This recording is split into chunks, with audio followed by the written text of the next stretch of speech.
Howdy y'all, you got the Bulldog on the channel. I get tagged into these things fairly often, especially on weekends, because that's when everybody else has off work. This guy here, he's got a job where he's gone all week long. He's got livestock, so on the weekend he has to get everything done. He's putting out hay with this tractor here, and I found it over with the front end poked through a fence because it wouldn't go into gear. It was in forward gear, but it wouldn't go into reverse. I come out here, everything works. Now this is an old one, it's got mechanical shifters, but this shifter here, that's the range. You got reverse down here, first in low gear and then high gear.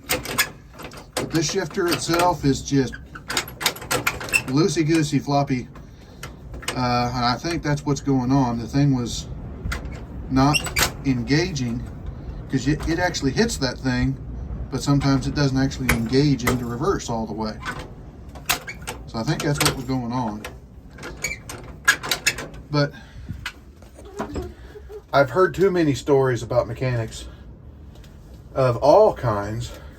They'll come out, they'll do a cursory inspection, and then ain't nothing wrong with it, and leave without listening to the customer and thinking before they do something.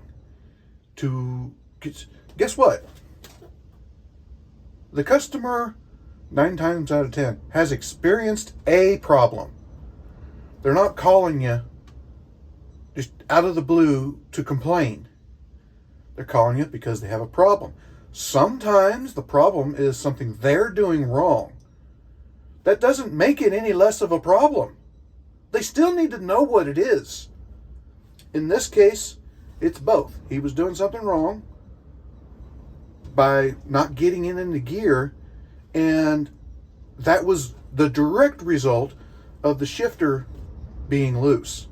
Now, I'm going to go down in there and see if I can figure out where it's all loose. Maybe it's got a saddle that's got the holes all oblonged. Maybe it's got a pin half wore out, ready to break. There is a problem. It doesn't want to go into the gates on the bottom, and it doesn't want to go into high. That's the gate on top.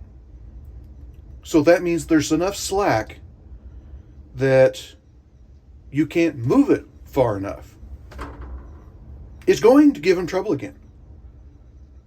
I can throw up my hands and say, it's not doing it now. It works fine now.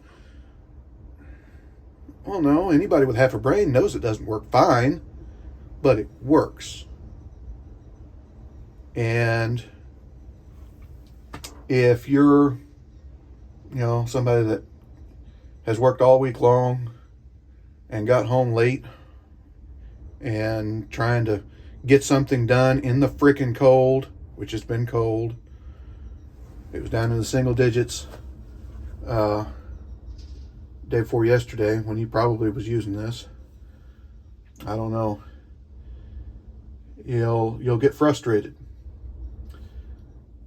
There's still a problem. We just need to find it. Have a little bit of patience.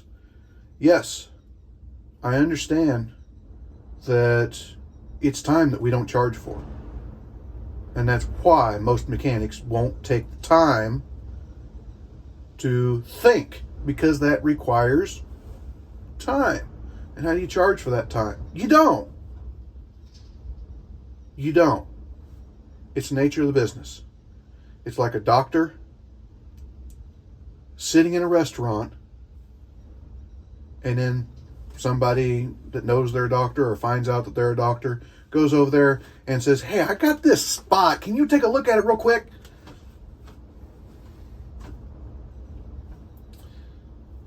It is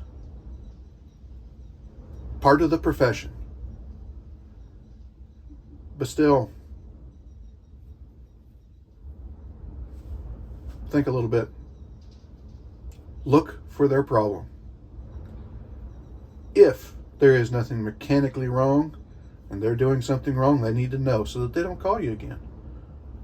This one here, has got a mechanical problem and is going to keep giving trouble. So I'm going to start looking for what's wrong. Everybody else there, you need to also like, comment, subscribe, hit the bell notification, share it all around. Talk to you later.